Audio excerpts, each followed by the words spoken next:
Muy buenos días. De nueva cuenta con ustedes en esta importante materia, medios de protección no jurisdiccional de los derechos humanos. Pues bien, quisiera empezar, antes que nada, con ustedes hablando un poco de los antecedentes de estos medios de protección. Ya decíamos que en esta materia nos vamos a ocupar exclusivamente de aquellos medios legales que se encuentran en la Constitución, cuyos procedimientos están desarrollados en sus legislaciones secundarias, pero que también sirven para proteger los derechos humanos.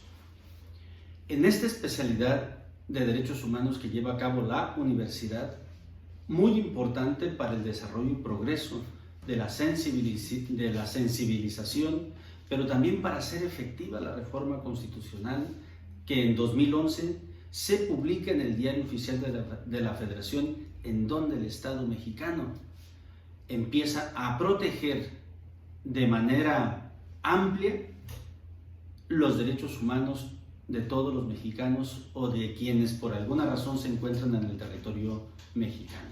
Es decir, a partir de 2011 tenemos un sistema constitucional completamente diferente al que teníamos anteriormente positivizados. ¿Y por qué digo positivizados? Porque los derechos humanos de fuente nacional y de fuente internacional ya los teníamos. Sin embargo, el Estado mexicano, de alguna u otra manera, se había retrasado en establecer en nuestro país en sí una garantía fiel, de una forma práctica, como lo hace a partir de 2011 para acá, la implementación de los derechos humanos de fuente internacional. Por eso, pues, podríamos decir que los derechos humanos ahora necesariamente tienen que ser protegidos por todos los servidores públicos del país. Y por ello, las universidades hoy día establecen seminarios, jurisprudencia, analítica, como materia que se desarrolla en sus aulas, cursos, diplomados, especialidades como esta. ¿Para qué? Para que los alumnos, en ese devenir académico que se enseña en cada una de estas aulas universitarias, se vayan ejercitando en el conocimiento, en el desarrollo, en la práctica y en la garantía de los derechos humanos. Por eso es importante. Entonces, ¿cómo podríamos defender a los derechos humanos si no tenemos algún medio de control, algún procedimiento adecuado? Y fíjense ustedes que eso pues prácticamente sería ilógico que tuviéramos un marco jurídico muy amplio a nivel nacional y a nivel internacional y que no tuviéramos un mecanismo apropiado para defender esos derechos fundamentales. Eso sería pues algo muy complejo de entender. Es por eso que la Constitución y estos importantes instrumentos internacionales como los pactos, las convenciones, los precedentes que dictan los organismos internacionales o los tribunales internacionales, de alguna u otra forma que se hacen llegar a cada país, necesariamente los estados tienen varias formas de defenderlos. Porque los derechos humanos no nada más basta que estén positivizados, que estén legalizados, que estén en algún ordenamiento jurídico, sino que es necesario que a la par también estén las formas de cómo hacerlos garantizar. Y a eso se le llama medios de control constitucional. Insisto, todos los derechos humanos que se encuentran en la Constitución Federal, en la Constitución Estatal, en la legislación, en la jurisprudencia, en tratados o pactos internacionales, necesariamente tiene que haber un mecanismo que cuando no se respeta se puedan hacer valer. Eso es imposible que no exista. Si no lo hay, entonces estaremos hablando que no es un Estado de Derecho, puesto que no puede haber nada más derechos constituidos en algún instrumento sin que haya forma de hacerlos cumplir. Insisto, a esto se le llama medios de control constitucional, la forma en cómo vamos a defender esos derechos fundamentales, y la misma legislación, el mismo Estado-Nación tiene que tener esos mecanismos. Ya habíamos señalado anteriormente que para esto, para cuidar estos derechos fundamentales que están en nuestra Constitución y que ustedes los deben de tener muy bien analizados, son los medios de control constitucional jurisdiccional. Estos medios de control son las demandas, las solicitudes que se presentan ante el Poder Judicial. Acuérdense que tenemos una división de poderes en México: el Ejecutivo, el Legislativo y el Judicial. La función del Judicial es la aplicación de la ley. ¿Cuál ley? ¿Cuál norma jurídica? Pues la que emite el órgano legislativo. Y el Poder Ejecutivo se encarga de hacerla cumplir. Pero quien la aplica es el Poder Judicial. Y los jueces, que son los que componen este Poder Judicial, son los que hacen valer, los que protegen esos derechos humanos que están en la Constitución. Por eso es importante que cuando se viola un derecho fundamental, lo primero que tenemos que hacer es decidir qué es lo que vamos a hacer, si vamos a utilizar un medio para defender los derechos humanos ante un juez, o también lo que hoy venimos a estudiar es, si no queremos a un juez, podemos ocurrir a otros servidores públicos que no son jueces, pero que también reciben este tipo de quejas, este tipo de solicitudes de acuerdo a su competencia, porque deben de tener una legislación especial para trabajarla. Y también ellos son autoridades encargadas que pertenecen al Estado mexicano y que tienen como fin proteger los derechos humanos. ¿Cuál es la diferencia entre uno y otro? En que los organismos judiciales o organismos jurisdiccionales, que de ahí nace lo jurisdiccional de juez, son integrantes del Poder Judicial, y los organismos no jurisdiccionales son órganos administrativos, en muchos de los casos autónomos e independientes a los tres poderes. Tienen autonomía propia, y esta autonomía viene de la propia Constitución. Si es un organismo estatal, pues de la Constitución local, de una entidad federativa.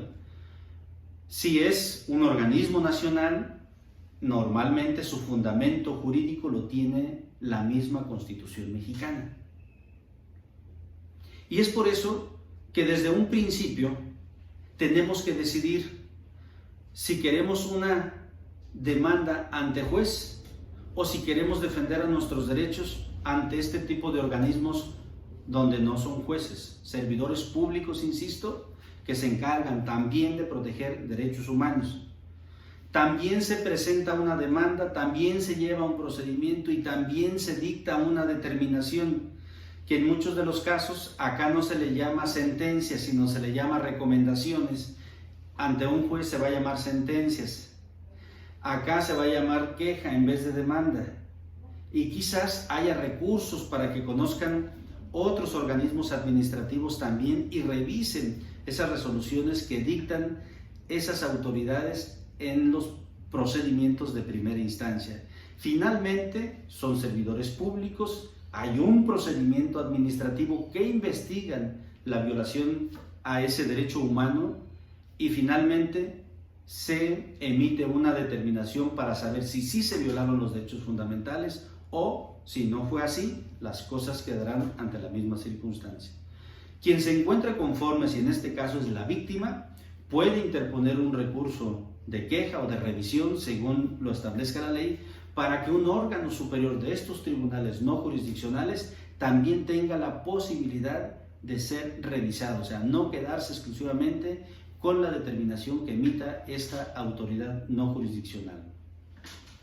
Como derecho fundamental, ya sea en los organismos jurisdiccionales como los no jurisdiccionales, todos los habitantes, todos los mexicanos, tenemos derecho que si un juez o un organismo no jurisdiccional emite una determinación, siempre tendremos la oportunidad de que un superior de él revise si ese inferior emitió esa determinación o esa sentencia conforme a lo que establece la propia Constitución.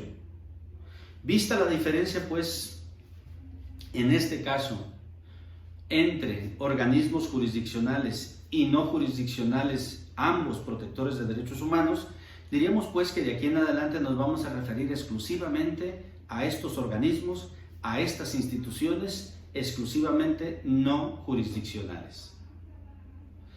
Ya se podrán ustedes imaginar, y quizás en este momento podrían decir, bueno, ya conocemos cuáles son los jurisdiccionales, pero también pudiéramos ir esbozando cuáles podrían ser estos organismos no jurisdiccionales que también protegen derechos humanos. Aquí valdría la pena preguntar precisamente, ¿cómo entienden ustedes? Ya lo hemos analizado en algunas otras clases. ¿Qué es o cómo podríamos definir qué son los derechos humanos? Puesto que vamos a entrar a una dinámica de analizar ciertos medios jurídicos que los protegen. Lo lógico es preguntarse, si voy a proteger derechos humanos, debo de saber qué son estos, cuáles son sus elementos básicos, para qué sirven, cuál es su objetivo. Vale la pena reflexionar en ello, ¿no?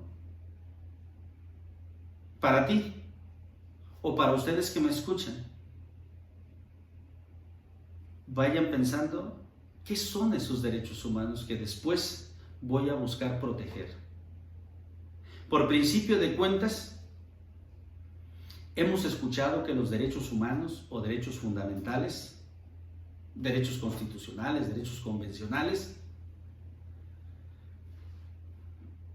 están amparados en nuestra Constitución y solamente sirven para proteger la dignidad humana. Es decir, solamente son para los humanos. Para ninguna otra cosa. Simple y sencillamente para respetar los derechos de los humanos. Y esos están en nuestra Constitución. Entonces, lo primero que debo de pensar es, ¿qué son? Y he escuchado muchísimas veces que esos están en los instrumentos jurídicos más importantes de un país. Una vez que sé dónde están, una vez que los detecto, entonces debo de saber cómo me los tienen que garantizar y qué debo de hacer en caso de que esto no ocurra. Estos son elementos básicos que como estudiante debemos de saber. Y es pues que al escuchar una problemática de carácter social, lo primero que tengo que hacer es ¿a qué derecho humano se está refiriendo esta persona? Y supongamos que alguien llega y me dice, fíjate que soy el presidente de la colonia Francisco y Madero, tenemos 5 años habitándola, llegamos ahí sin permiso de nadie, hubo el asentamiento humano, vivimos 500 familias, ahorita ya tenemos calles, ya tenemos un lugar donde vivir, pero no tenemos los servicios básicos de subsistencia, entre ellos el más importante, el agua. Inmediatamente en ese momento, como jurista del siglo XXI, me debo de dar cuenta que la consulta, la asesoría que me están pidiendo en ese momento, se trata de estudiar, de analizar y proteger el derecho humano al agua. El derecho humano al agua como un derecho fundamental, esencial de la subsistencia humana. ¿Dónde está el derecho humano al agua? En este momento debo de reflexionar y decir, ¿está en la Constitución estatal? Si hablamos de una entidad federativa, ¿está en la Constitución nacional? ¿Estará en algún instrumento internacional que haya firmado nuestro país y que esté comprometido a respetarlo? Y luego, si sí está, Entonces quiere decir que el Estado como tal, el Estado mexicano, está obligado a garantizarle a esa persona, a esas 500 familias que viven en ese lugar, el derecho humano al líquido vital, que es el agua. Y me voy con esa tarea. Y me doy cuenta que al analizar mi constitución local, se encuentra en los primeros artículos la obligación de todas las autoridades de mi entidad federativa a respetar todos los derechos humanos que se encuentran en la Constitución local, en la Constitución nacional y en los tratados internacionales que haya firmado y ratificado el Estado mexicano. Analizo la Constitución y reviso que en el artículo 4 se establece la obligación por parte del Estado mexicano a garantizar el derecho humano al agua como un elemento esencial para la vida humana. Y debe ser bastante y suficiente. Y no veo que tenga ninguna limitación ni tampoco ninguna restricción. En ese momento me doy cuenta que hay un derecho fundamental al cual la Constitución ampara y protege, y como asesor tengo la obligación de hacerlo respetar en favor de todos los que me están pidiendo mi asesoría. Y me debo de preguntar, ¿por qué no les han entregado? ¿Por qué no les han respetado el derecho humano al agua? Máxime que enfrente hay un fraccionamiento residencial y veo que ahí toda la infraestructura hidráulica está plenamente garantizada, pero enfrente, nada más cruzando la calle, no es así. Veo mi Constitución y no establece ninguna limitación. Veo la Constitución local y la federal no contiene ninguna restricción. Las leyes secundarias tampoco. Pero luego me encuentro un reglamento de la Comisión Intermunicipal de Agua que establece que el agua solamente se va a colocar en fraccionamientos legalmente regularizados. Analizo la reglamentación municipal y las leyes municipales y de obras públicas y establece todos los requisitos en los cuales el ayuntamiento tiene la obligación de garantizar, pues, los servicios básicos, esenciales de la población.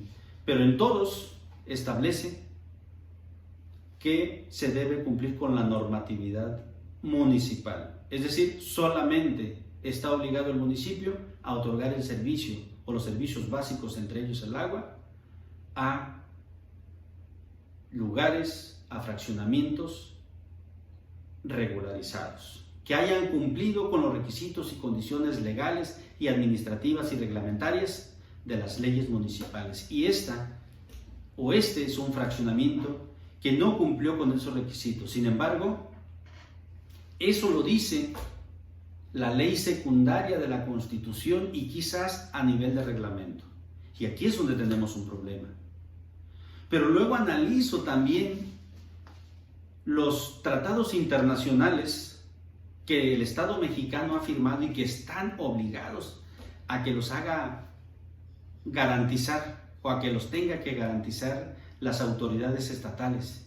Y me doy cuenta que efectivamente tanto los tribunales internacionales del Sistema Universal de Naciones Unidas, así como los tribunales interamericanos y la Organización de Estados Americanos y las observaciones generales de Naciones Unidas, obligan a todos los estados parte que forman el gran conjunto de países integrados en la ONU, se comprometieron a garantizar el derecho humano al agua específicamente, sin limitación ni restricción. Entonces, aquí me doy cuenta que tengo un problema.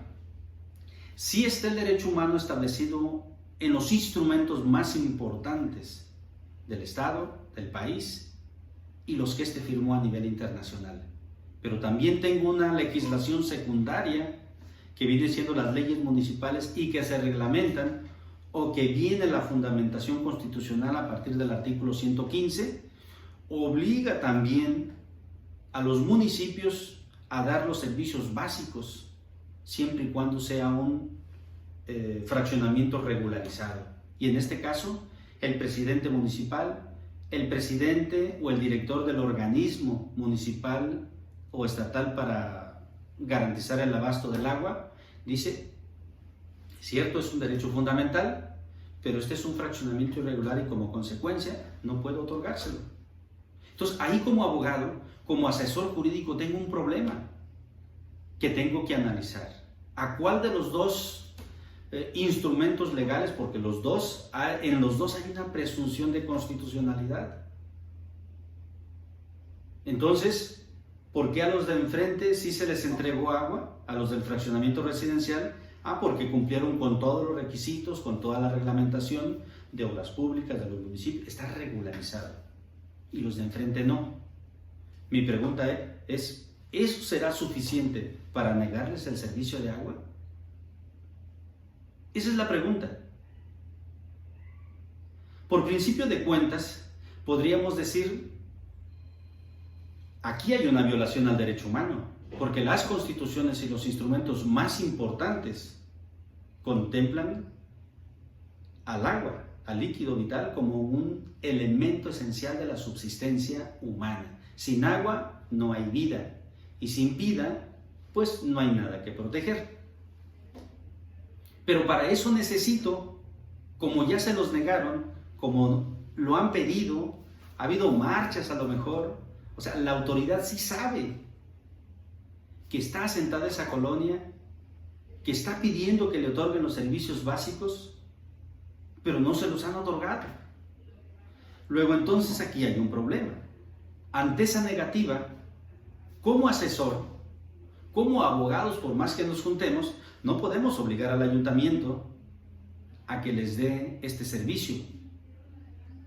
Y me refiero, no poder obligar, o sea, no podemos ir nosotros a decirle al presidente municipal, oye, sí, entrégaselos. El que me va a decir, de acuerdo a la ley no se los puedo entregar. Oye, pero de acuerdo a la Constitución sí. Sí, pero aquí hay una contraposición. Entonces, yo no quiero. Tan es así que tienen 5 o 6 años ellos solicitándolo, se les ha dicho que no están regularizados. Y los han ayudado a lo mejor con pipas, les han puesto una llave por ahí, pero de manera irregular. Incluso tampoco pagan el agua. Todo está irregular. Ante esta disyuntiva, como asesores jurídicos, me hace falta el último elemento. O sea, el primero fue que al momento de platicarme la problemática o el problema jurídico-social es, no tenemos agua, vivimos ahí, somos un fraccionamiento irregular y en ese momento yo voy pensando como asesor, derecho humano al agua. ¿Dónde está el derecho humano al agua? Ya estudié, está en mi constitución local, está en la Constitución Nacional, está en tratados internacionales, ya lo localicé. Ahora me hace falta, ya está la negativa, me hace falta cuál es el medio de control constitucional que debo de elegir.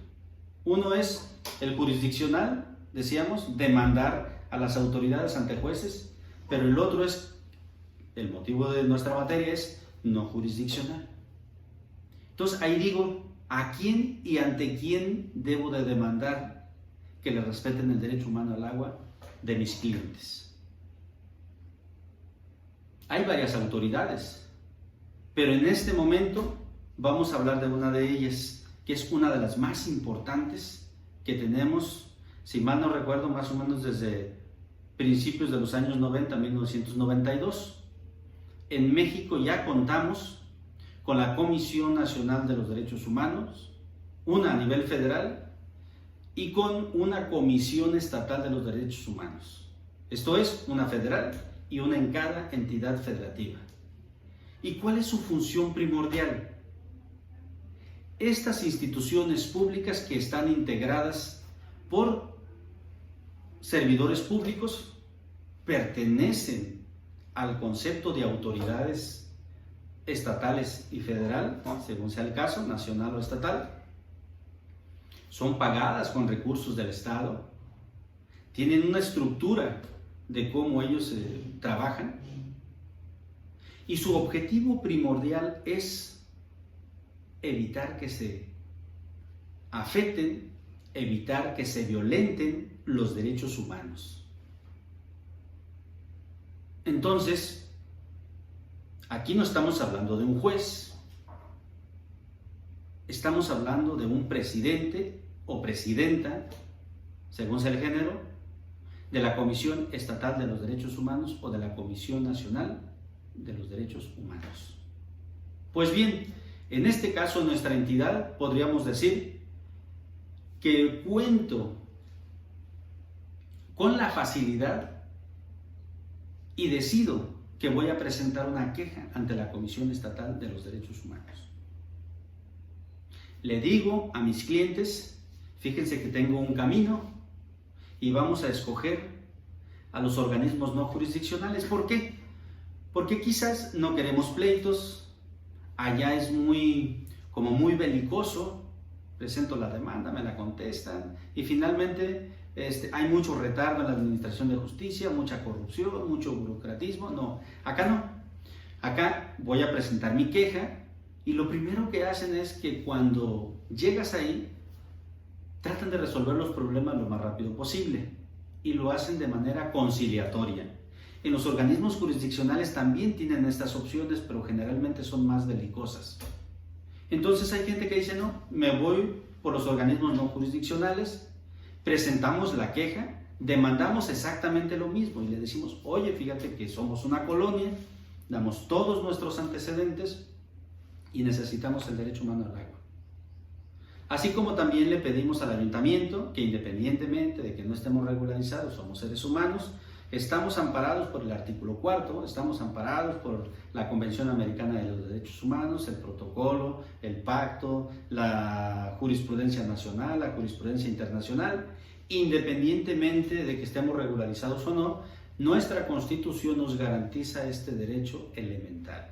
Entonces, Comisión Estatal de Derechos Humanos, dile a CIAPACOP, dile al Ayuntamiento X que nos proporcione ese líquido, que lleve a cabo los trabajos y meta la infraestructura hidráulica para que todos los que estamos en ese asentamiento tengamos derecho al acceso al agua, tal y como lo ha establecido Naciones Unidas, que debe ser bastante y suficiente para el consumo de toda la familia, que no me haga falta absolutamente nada, independientemente si estamos regularizados o no, porque los instrumentos más importantes no tienen ninguna limitación, no tienen ninguna restricción.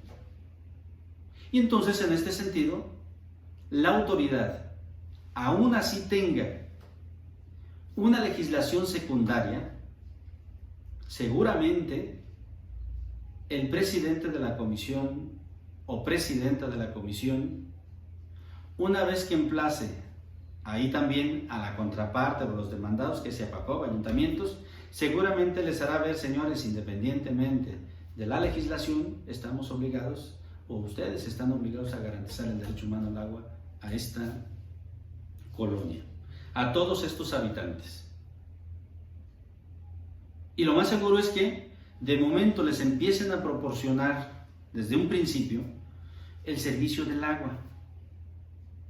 Y quizás para el siguiente año, en el siguiente presupuesto, en la siguiente ley de ingresos, el Congreso tenga la obligación de incrementar el presupuesto a esas autoridades que tienen que cumplir con desarrollar la infraestructura hidráulica para que todos estos habitantes tengan agua. Y vean ustedes, aquí ya tenemos el último de los elementos. Ya supimos con qué defenderla. Al final del día, todos ellos van a tener infraestructura y van a tener agua. Y ahí se acaba el problema jurídico. Como ustedes pueden ver, el derecho humano está en los instrumentos más importantes de nuestro país. Y el mecanismo para hacerlo valer, porque no les hacían caso, fueron los medios de protección de derechos humanos no jurisdiccionales. Entonces, el afectado o la víctima, que así le llaman, optó por los no jurisdiccionales, optó por la parte conciliatoria. Ahora, ¿qué pasa si presenta su queja? Le dicen al ayuntamiento y a todas las autoridades que deben de cumplir con este derecho fundamental y no lo quieren hacer.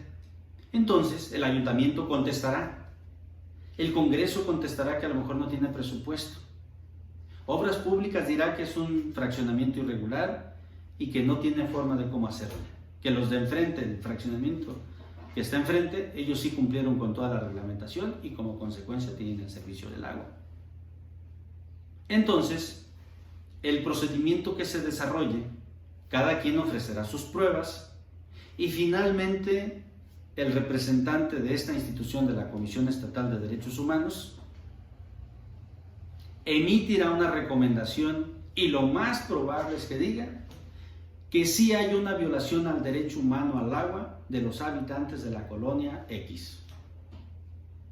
Y recomienda, fíjense, recomienda a todas estas autoridades que de inmediato cumplan y le garanticen el derecho humano a todos esos habitantes. Y lo tienen que hacer. Pero, si analizamos el marco jurídico de la Comisión Estatal de Derechos Humanos, decíamos que esto es una institución que se rige por su marco jurídico. A nivel federal tenemos el artículo 102, que es la base o la fuente constitucional de la Comisión Nacional y de las Comisiones Estatales de Derechos Humanos.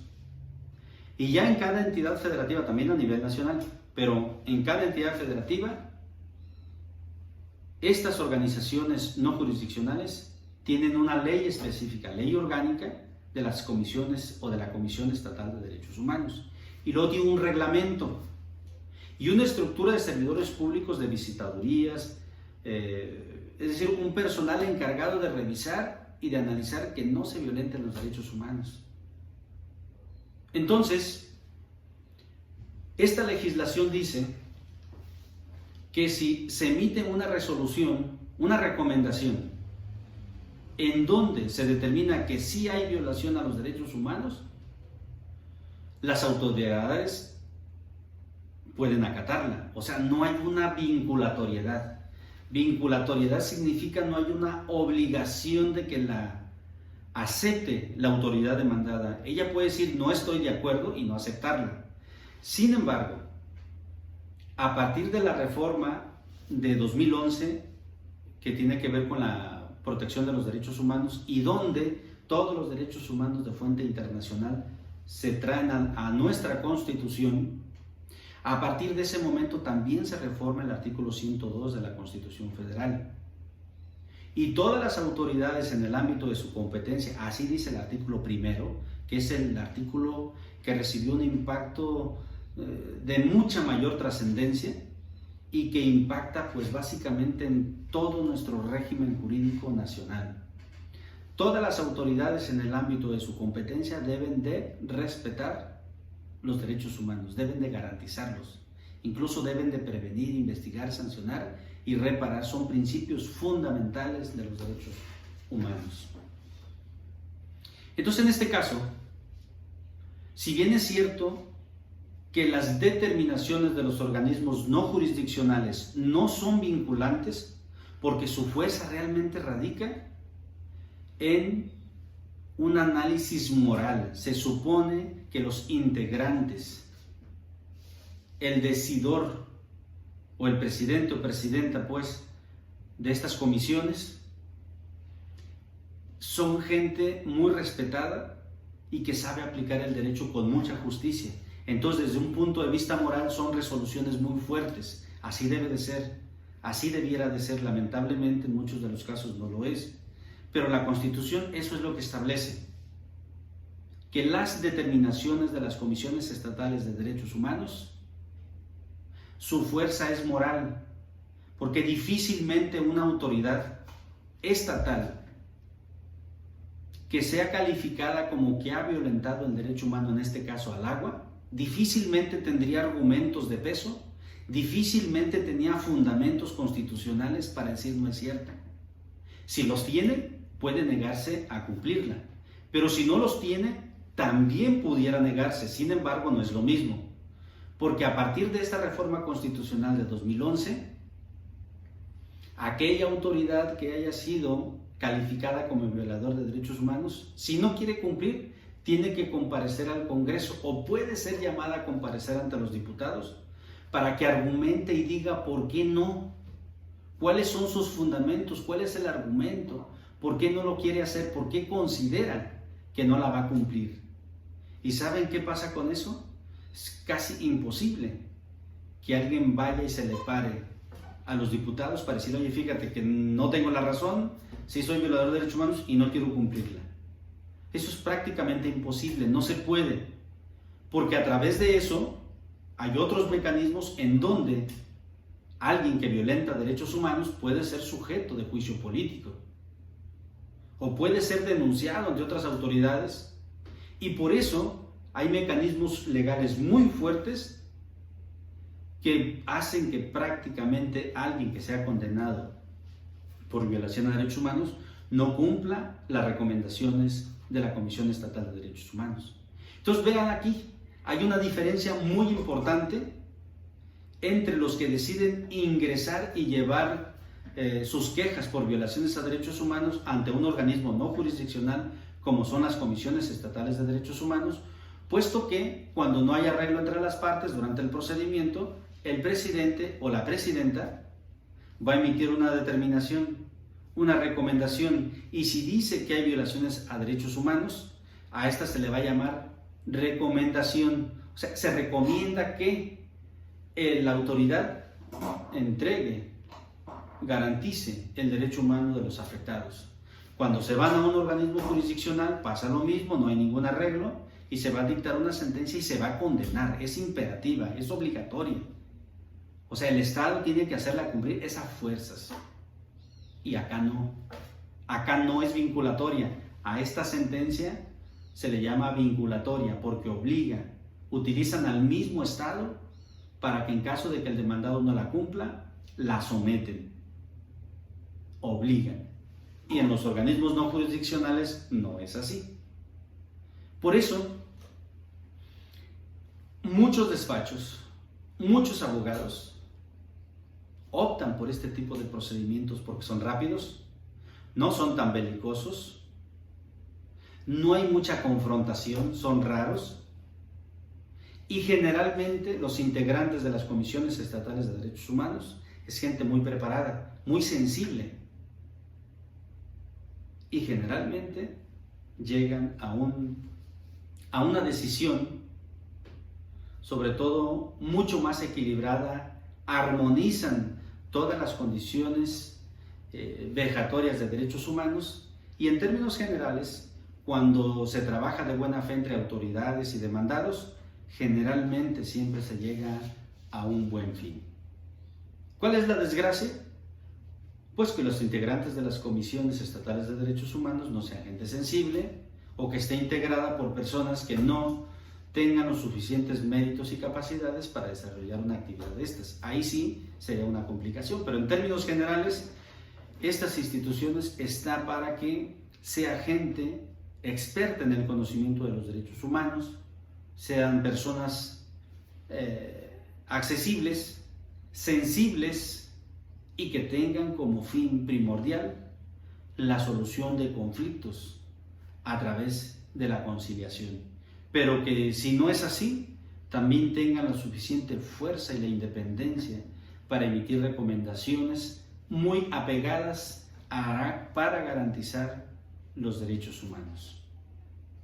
Pues bien, dejaría esta clase hasta aquí sobre la importancia que tiene el abogado del siglo XXI para dedicarse a defender los derechos humanos a través de organismos de protección no jurisdiccionales. Hasta la próxima.